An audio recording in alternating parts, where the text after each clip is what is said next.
Bonsoir tout le monde. Merci d'être là pour ce nouveau café littéraire de l'impondérable. Alors on va faire un voyage dans la poésie, dans les arts en général, avec notre ami Smaïl Aïtoumra qui a fait un recueil durant cette année terrible du confinement, hein. Ce moment-là où pratiquement tous les terriens croyaient que c'était la fin de la terre et de l'homme. Bon, mais on l'a déjà oublié et on est passé à autre chose. Smaïl Aïtoumra, bienvenue au Café littéraire de l'impondérable. Ouais. Merci Youssef, ça me fait plaisir. C'est la première fois que je participe à un café littéraire. Je suis venu une fois et je remercie bien sûr Majid. C'est pas Majid que je connaissais. Ah oui, notre ami Majid Haloué. Et donc, il y a de belles choses dans ton recueil, hein, tu vas nous en parler. Donc, avec le recueil devant les siens, donc dans un moment un peu difficile, on est confiné, on se pose des questions, et toi, tu as dit, eh ben, je vais écrire. D'accord ? Tout à fait. C'était pas ma vocation première. Moi, je suis un musicien depuis X années, depuis j'ai commencé à faire de la musique en Algérie. Je suis arrivé en France en 79. J'étais toujours dans la musique, bercé par une diversité de musique, que ce soit orientale, française, anglaise. Et juste pour l'anecdote, le premier instrument que j'ai commencé à jouer, c'était bien sûr de la guitare. Après, j'ai fait de la percussion, c'était la batterie. Et le premier morceau que j'ai commencé à apprendre la guitare, c'était un morceau de Michel Polnareff, La poupée qui fait non. C'était une symbolique. Voilà. Après, quelques années, juste après, bien avant le service militaire en Algérie, j'étais dans l'enseignement. J'étais dans l'enseignement, du côté de la région de Bouira. J'étais 3 ou 4 ans avant le service national. Et j'étais directeur d'une école de campagne. C'était ma première formation professionnelle. Et le début de la langue arabe. Moi, en tant que francophone, c'était la coopération égyptienne, palestinienne. Dans mon école, il y avait 3 logements, il y avait des Palestiniens qui enseignaient l'arabe qui étaient avec moi. Voilà. Et il y a un paradoxe, on n'avait pas la même culture, on n'a pas été touché par l'arabisation. Voilà. Moi, je commençais à enseigner le français à partir de la 3e année. C'est sûr. Et à un moment donné, bon, le maire du village, ils ont voulu faire un peu des cours d'alphabétisation. Suivez bien, parce que ce moment, c'est historique. Eh bien, quand ils ont commencé à faire des leçons d'alphabétisation, la plupart des Berbères qui habitaient le village, ils étaient tous immigrés. Et à un moment donné, quand ils ont commencé à donner des cours le soir pour les parents et tout ça, on n'avait pas d'électricité, hein, c'était avec un groupe. À un moment donné, bon, ils sont venus un peu pour s'amuser, le monsieur, bon, il reprenait l'école, il reprenait... Et puis à un moment, il y a des gens qui sont venus vers moi, ils m'ont dit, cher Smaïl, vous ne pouvez pas nous enseigner le français? Je dis non, c'est pas le but. Là, c'est l'arabisation, voilà, tout simplement. C'était dans quel village, alors, de la région de Bouira? Alors, le village, ça s'appelle Ilsman. Ilsman, voilà, parce que nous connaissons... Ilsman. Et vous savez, il y avait... C'est pas loin d'Ibstellen. Voilà, et il y avait pas de route. Actuellement, maintenant, je suis content. Il y a l'électrification, les pistes, les routes, elles sont goudronnées. À l'époque, c'est des pistes. Et quand il neigeait, on est ravitaillé par les corbeaux, quoi. Il n'y a rien, c'est le versant du bleu. Et on était là, et j'avais mon logement de Qu'est-ce fonction. que vous ramenez les corbeaux? Une façon de parler. Ah, Il n'y a c'est rien. pas mal, ça. Ravitaillé. Alors, il y avait les sages du village. Alors, ils venaient me voir. Chirsmeril, oui. Il m'a dit, on va sur Bouira. Alors, vous me faites la liste de ce qui vous manque au niveau des produits alimentaires et tout ça. Je leur donnais tout ça. Je fais une petite liste. Chirsmeril, d'ailleurs, ça m'est toujours resté. Et il allait faire des courses. Et alors, il revenait. Alors, j'étais content. Donc il y avait quand même de la solidarité, de la générosité, hein, et il y avait quand même un vivre ensemble peut-être qui serait enviable aujourd'hui, y compris en Kabylie. Qu'est-ce que t'en dis? Tout à fait. Ben, d'un côté, le vivre ensemble, on le faisait parce que c'était spontané, il n'y avait pas... Il y avait ce qu'on appelle le naturel. Même vis-à-vis des Palestiniens qui ne connaissaient pas l'Algérie, qui n'avaient aucune culture. Ben, ils se sont pris au jeu, et ils ont commencé aussi à s'adapter au rudiment de la vie berbère dans un village. C'est pas évident pour eux, eux qui habitaient la Palestine où il faisait pas froid. Ils n'étaient pas obligés d'aller faire 5-10 km pour aller se ravitailler. Bon, on a vécu une bonne cohabitation. Voilà. Ben, il y a eu des Palestiniens un peu partout en Algérie, il y en a eu en Kabylie aussi, et beaucoup d'entre eux ont appris le kabyle, hein, et le parlent couramment. Hein. Tout comme les Kabyles qui vivent encore jusqu'à aujourd'hui en Palestine parlent l'arabe et le kabyle. Hein. Voilà. Et donc, il y a des accents humanistes dans ton recueil que j'aime beaucoup. Donc, est-ce que c'est le musicien qui parle de cet humanisme, ou bien est-ce que c'est l'enseignant? Je peux dire que c'est bien les deux. Ou bien, je pense que c'est un peu les deux, du fait que j'ai toujours été bercé par la musique. La musique par mes grands-parents, par mon père, par mes oncles. Mon grand-père, il faisait des zaouïas. Il jouait du bendir, il jouait de la flûte. J'ai toujours été bercé par cette mouvance. Après, il y avait mes oncles, bien sûr. Et puis mon père aussi. Mon père, dans les années 40-45, je me rappelle très bien, il y a un livre qui a été écrit par un ami, et il parlait un peu de cette historique de Bougra, où il faisait de la musique andalouse avec les petites mandolines, et il répétait dans des salons de coiffure. Alors c'est de père en fils, et voilà, ainsi de suite. Ah ben, j'ai eu la fibre de la musique. Mais pour l'écriture, je crois que c'est par le confinement que je me suis venu à écrire.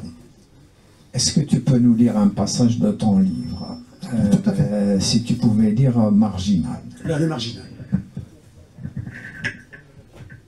Par la force des choses, je me retrouve, malgré moi, dans cette condition d'exil, en rupture sociale, victime de cette odyssée.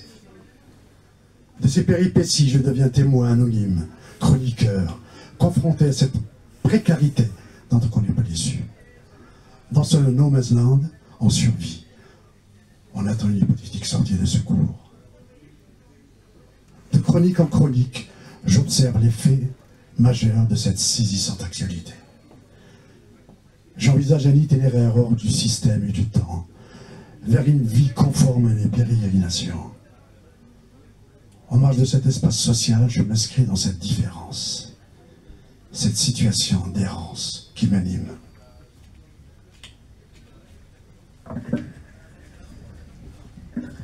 Pardon. Inspiré, je cherche mon salut dans la fuite, et non pas dans un quelconque statut. Ce droit à la critique, au scepticisme, au politiquement incorrect me correspond. Je le revendique en mon âme et conscience, enclin à ce vagabondage de la pensée. Ce chemin de l'âme est complexe, inattendu. Une forme de liberté obsessionnelle vers l'infini, l'absolu, sans autre but que ce voyage lui-même. Inconnu, étranger jusqu'au bout de la nuit, je me lance un nouveau défi. Marginalité subie, on choisit. Je terminerai par cette citation. Ce qu'il faut à l'écrivain, comme au peintre, au musicien, c'est l'infini de la vie et l'errance. et j'ajouterai au commun des mortels. Bohème ou nomade, je suis un citoyen sans souci. Ça a été écrit le 5 mai 2020. Bravo, bravo. Eh bien, on peut l'applaudir, effectivement. Ben, c'est pour donner un peu une idée de ce qu'il y a dans le livre. Alors, tu parles de l'exil. Alors, l'exil, il a bien sûr ses lourdeurs. Mais est-ce que l'exil ne participe pas, d'une certaine façon, à façonner l'artiste? Je pense que, je suis tout à fait d'accord avec toi, l'exil, ça sert à beaucoup de choses. Le voyage, le côté bohème, le côté vagabond aussi, hein, c'est tous les musiciens, depuis la nuit des temps, on a toujours aimé partir, ne pas s'enfermer dans un pays. On n'aime pas les frontières, voilà. Je crois que c'est cette idée de partir. Oui. Oui. Alors, quand il y avait le confinement, on ne pouvait pas imaginer partir. Comment tu l'as vécu personnellement? Est-ce que tu t'es posé des questions existentialistes? Est-ce que tu te rappelles de ce que tu faisais au quotidien? Comment tu arrivais à écrire? Tu écrivais chaque jour, par exemple? Je pense que le confinement, c'est ça qui a déclenché ma sensibilité. En plus, c'était une période difficile. Moi, je me rappelle très bien les moments quand M. Macron, notre président de la République, on est en guerre. L'ennemi est invisible. Ah bon, ça m'avait peur. Et il y a 5 ans de cela, je ne pensais pas qu'on arriverait, que la vie va changer. Mais effectivement, je crois que l'homme n'a pas appris des leçons. Et ça devient de pire. Avec les guerres qui se passent, que ce soit en Palestine, que ce soit en Russie, Ukraine, que ce soit dans tous les pays du monde. Oui, donc si tu reviens au discours des politiques, des dirigeants du monde, alors pour le cas du président français, il avait reconnu que la santé n'avait pas de prix, mais tout de suite après, on voit les budgets de la santé, ils diminuent d'année en année. Oui. Est-ce qu'il n'y a pas une grande contradiction dans tous ces discours-là? Moi, je travaillais un petit peu, ce qui m'a poussé à écrire un peu. Moi, à 19 h, j'étais face aux administrateurs, aux technocrates de la santé. Le fameux discours du ministre de la Santé, le jour il donnait tout ce qui se passait. Et là, il y avait pas mal de discordances. Alors j'ai dit, tiens, je crois qu'il y a des choses à dire, il y a des choses à... J'ai un peu un esprit de rébellion, de révolte. Par les écrits, il n'y a que par les écrits qu'on y arrive. Voilà, et j'ai voulu dire ce que j'en pensais. Tu as bien fait, et effectivement, c'est déjà un recueil qui, ne serait-ce que pour le souvenir, il vaut le détour. Et je reviens vers ta carrière artistique. Je vois là que tu as participé à beaucoup de rendez-vous artistiques. Est-ce que tu peux nous dire un mot? Voilà. J'ai tellement depuis... j'ai du vécu. Comme je disais, j'ai été bercé dans mon enfance par des musiques traditionnelles et ancestrales du grand-père flûtiste et bendériste dans les Zaouïas, et un père adepte de la musique arabo-andalouse. Adolescent, je suivais mon oncle dans les mariages et tout ça. Alors j'étais là, mais ça m'a donné un peu cette fibre de la musique. Mais après, installé en France depuis 1979, alors j'ai fait diverses rencontres de musiciens, français, africains, américains.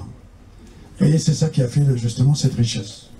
Et c'est vraiment un atout pour moi et pour un épanouissement. Alors si je te disais aujourd'hui quels sont tes repères musicaux les plus importants, comment tu vas me répondre? C'est une question un peu difficile, hein. Mais bon, tu peux nous dire un petit peu, par exemple. Alors moi, comme je disais tout à l'heure à mes amis... Tes références, on va dire, musicales. Oui, oui. Mais justement, moi quand j'ai commencé à... Pourtant, mon grand-père c'est plus du folklore, mon père c'est la musique arabo-andalouse. Moi j'étais plus une tendance vers la modernité. La modernité, c'était la variété française. Moi, mes premiers accords de guitare, c'était la musique de Michel Polnareff, La poupée qui fait non. C'est comme ça que j'ai commencé à jouer de la guitare. Après, bon, il y avait la variété, et il y avait une tendance à aller vers... À l'époque, ça faisait bien. On a eu ce qu'on appelle les conséquences de la colonisation. Oui, oui, bien sûr. Alors, et la musique kabyle, alors? La musique kabyle, kabyle dans tout ça. La musique kabyle parallèlement, bien sûr. J'ai connu Djemal Alam, bien sûr. J'ai connu Idir. J'étais plus dans la modernité des chanteurs berbères. Djemal Alam, Idir, entre autres. Et puis la musique chabi, bien sûr. Alors, qu'est-ce que tu peux nous dire de la musique de Djemal Alam, alors, que tu as connue? La musique de Djemal Alam que j'ai connue, j'avais quoi? J'avais peut-être même pas 19 ans, 20 ans. Et là, il parlait de l'exil, il parlait du retour, il parlait de ses premières chansons, je ne sais pas si c'était celle-là, ou bien Maladie orale. Et c'était du folklore, c'est quelqu'un qui a voyagé aussi en France, parce qu'il a côtoyé beaucoup de musiciens français, connus. Et nous, on aimait ça, parce qu'il y a un côté un peu vers la modernité. Oui, Djemal Alam sortir du traditionnel. Est venu en France dans les années 60. Il est venu d'abord à Marseille et il a connu des monstres de la musique internationale. Il a été amené avec Léo Ferré, entre autres. Entre autres, oui, tout à fait. Et Djemal Alam, à l'époque, on est en Algérie, il était bien connu bien avant Idir. Je crois qu'il était bien avant. Quand il a commencé à faire de la musique, Idir, il est venu juste après. Nous, on avait la référence, c'est Djemal Alam. Oui, oui, Djemal Alam a chanté avant Idir, ouais. Mais c'était la même époque. C'était l'époque extraordinaire de cette musique kabyle moderne, avec les guitares sèches, avec le texte recherché, avec les quêtes identitaires. C'était probablement, je ne suis pas musicien, hein, peut-être que je me trompe, c'est peut-être l'âge d'or de la chanson kabyle. Tout à fait, me regarde, je ne sais pas. D'ailleurs, moi je me rappelle très bien, quand je suis arrivé en France en 79, j'étais dans un camping à Noirmoutier. Et ben, des Français à l'époque qui me disaient: vous pouvez me chanter une chanson de Djemal Alam? J'ai dit oui. Maladie orale, maladie orale. C'était des Français. J'étais étonné, j'ai dit oui, je vais vous la chanter. Il tapait la main, il me suivait dans la cadence, dans le rythme. Et c'est ça qui était beau. C'était des années 79-80. Mais merci Smaïl. On va donner la parole à nos amis maintenant pour des questions, des interventions et tu pourras rebondir. La parole est à vous, mes amis. Smaïl, 20 minutes. Je vous prends. Zulflek est bienvenue au café littéraire de l'Impondérable, un café littéraire maintenant quasi légendaire de notre ami Youssef Zirem. Alors, vous avez cité de grands noms de la musique. Brahim Ezri, l'avez-vous côtoyé? Non. Il était à Montreuil. Il était à Montreuil, oui, c'était Brahim Ezri, oui. Non, j'ai pas eu j'en ai rencontré pas mal, mais... Pardon, j'en ai rencontré pas mal, mais c'est la personne que je ne connais pas. Bah, tu me laisses. Il était à Montreuil aussi. Oui, il était à Montreuil, je sais, parce qu'à Montreuil, c'est un vivier de musiciens, déjà, ouais. C'était une richesse. Bien sûr. Alors, juste une question. Quels sont ceux que vous avez rencontrés qui vous ont le plus marqué? Aussi bien dans la musique kabyle, shahabi, que dans la musique occidentale, dite moderne? Alors, dans la musique berbère, il y avait... Oui, dans la musique berbère, il y avait beaucoup de jeunes issus d'immigration qui ont commencé à chanter. Il y avait un jeune génération, c'est Zayen. je ne sais pas si vous connaissez. Zayan, on a bossé ensemble des années.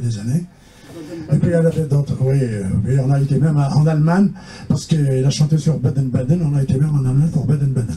C'est pour le clip. Et puis des musiciens aussi en langue arabe, pas forcément berbère aussi. Ah, par exemple. De Nassel Rewan, marocain. Ah, c'est un grand groupe. C'est un groupe Ardouane, Nassel Rewan, on a bossé ensemble des années. On a fait aussi de la poésie avec Walter qui est américain. Walter qui joue avec Miles Davis, avec Jaco Pastorius. Oui, alors j'ai tellement de noms. Il y a Walter aussi que j'ai connu avec Ardouane, qui est un élève de George Benson. C'est un génie de la guitare. Walter, on a travaillé des années ensemble. Et puis bien sûr avec Ardouane, et puis après on a avec un Irakien, on a essayé de faire de la musique de fond avec des poèmes de Darwish, Mohamed Darwish. Voilà. Après, on est parti au Maroc, trois festivals au Maroc. On a fait l'Allemagne. Et ça, c'est dans le cadre de la poésie de Mohamed Darwish. Nous, on faisait la partie musicale. Comment s'appelle cet Irakien? Saif Mohamed. Ouais. C'est quelqu'un qui a fait de l'école en Irak, qui a fait de l'école théâtrale. C'est quelqu'un qui a un vécu. Voilà. Et avec un Français qui était de Montreuil, qui s'appelait Eric Auguste, c'est un très bon comédien. Un ancien record. Oui, et un ancien ami à Léotard, celui qui est décédé, celui qui a joué à Ciao Pantin. C'était son ami intime. Et lui, il a aimé, en tant que Français, il a fait du théâtre, il a fait du classique, et ben, il a adoré la musique, le théâtre de Darwish, et la poésie de Darwish. Voilà. Et puis, bon... Oui, d'autres questions?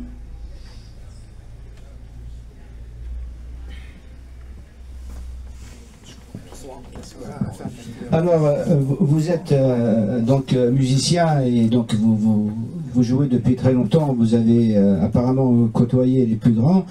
Est-ce que vous avez fait un album? Non. Moi, la musique, j'ai jamais voulu épouser une carrière professionnelle. J'ai joué avec les musiciens, bien sûr, entre-temps, qui ont fait leur chemin. Non, moi j'étais dans le côté un peu... La musique, c'est l'amateurisme. Moi, j'ai toujours aimé cette idée de ne pas faire ma profession. D'accord. Majid.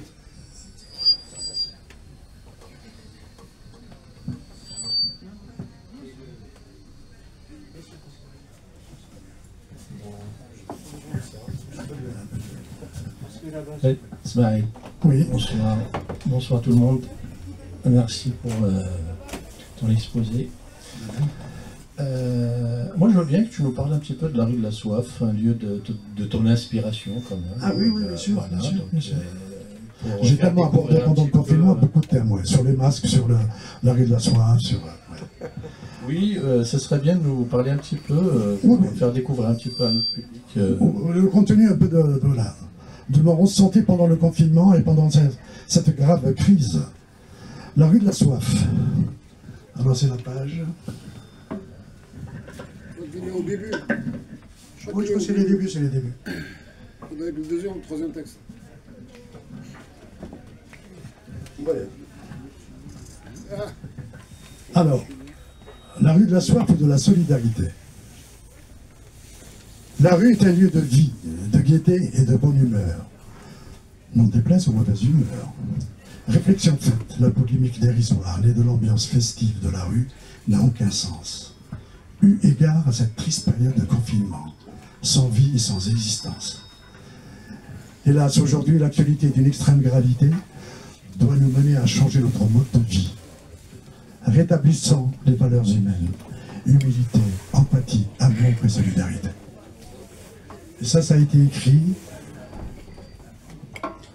le 30 mars 2020.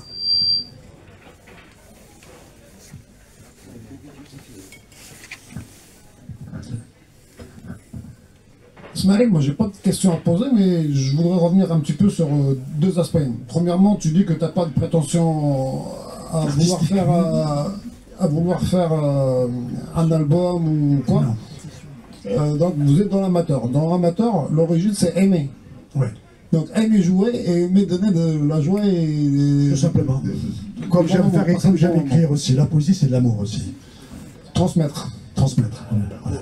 Tout simplement. Et le deuxième aspect, c'était par rapport au confinement. Donc il y a énormément de gens, enfin la majorité des gens l'ont très mal vécu parce qu'ils sont sortis de leur zone de confort. Oui. Et on ne peut plus sortir, aller au café, voir les copains, boire un verre, faire les courses.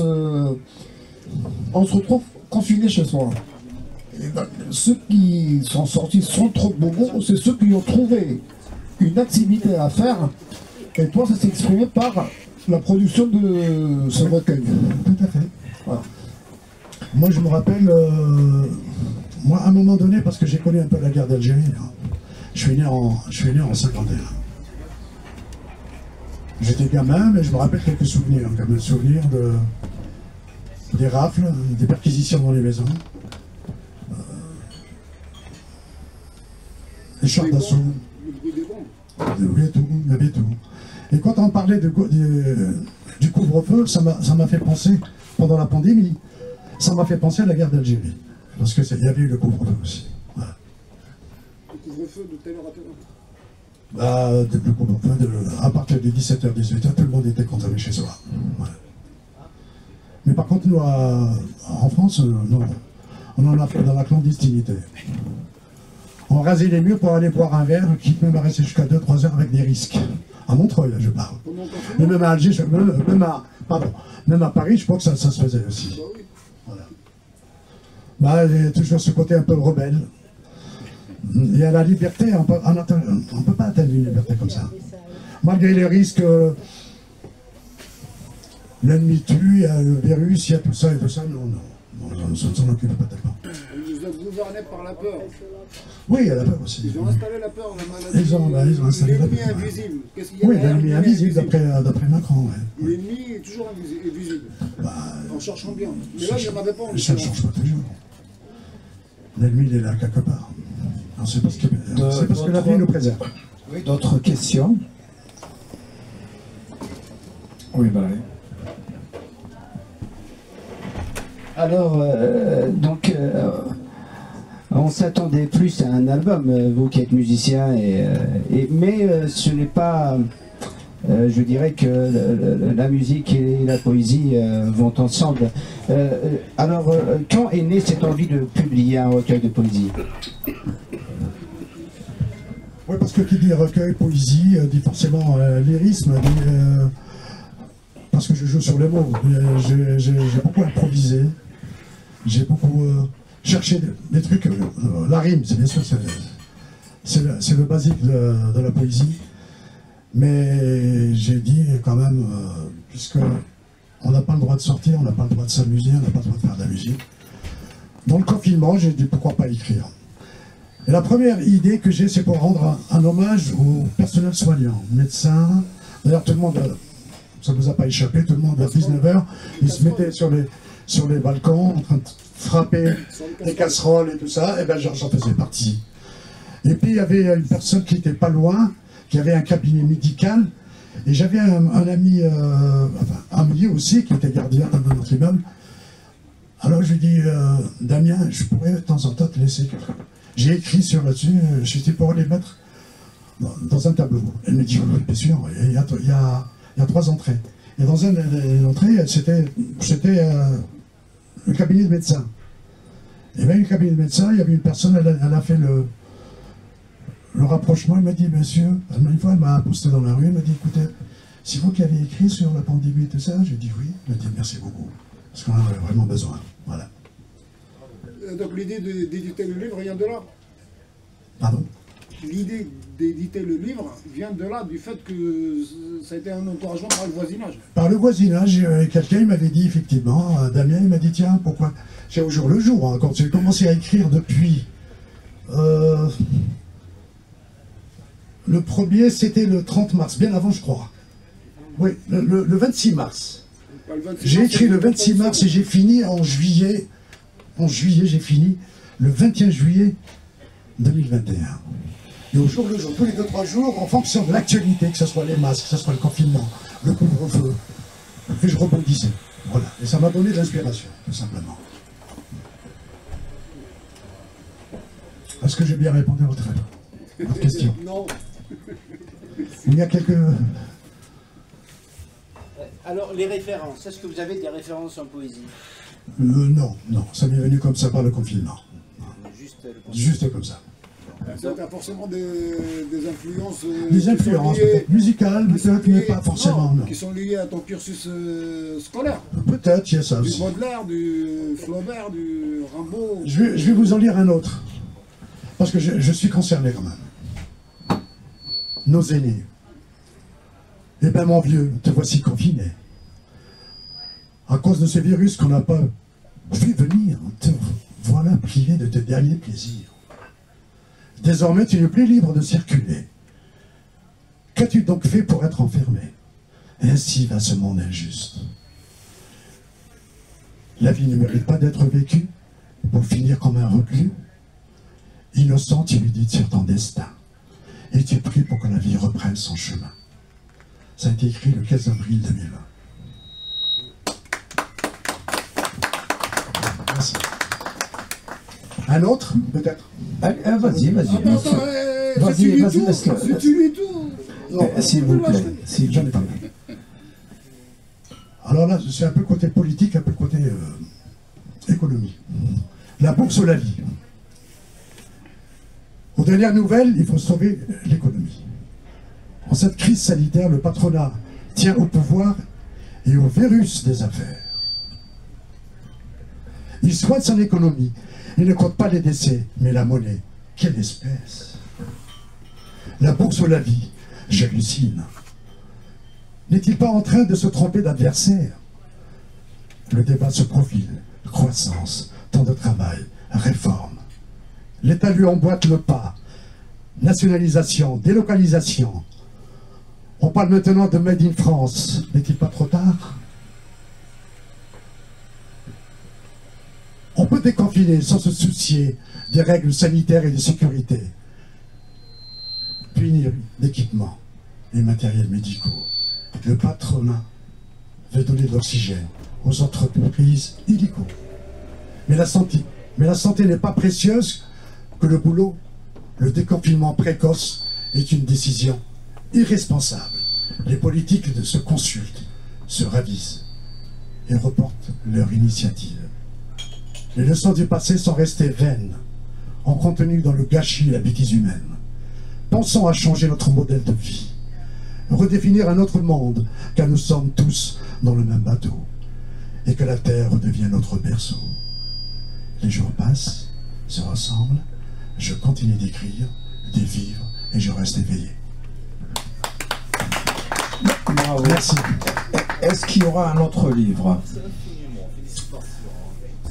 Il y en a quelqu'un qui m'a suggéré ça. Il m'a dit, puisque vous étiez né un peu vous avez passé une enfance coloniale, vous avez sûrement quelques anecdotes, malgré mon jeune âge d'enfant. Tout ça pour l'anecdote, je me rappelle la présence du général de Gaulle à Akbou en 57, 58. Il est venu justement pour un discours où c'était promoteur, peut-être sûrement qu'on allait devenir indépendant. Et j'ai vu le grand monsieur, l'espèce de cowboy avec son képi, ça, j'étais à Akbou, dans la place de la mairie d'Akbou. Voilà. Très bien. Ben, on va te laisser dédicacer et la discussion va continuer autour. Merci. Merci beaucoup de votre merci à audition. tout le monde. Merci à toi. Merci beaucoup.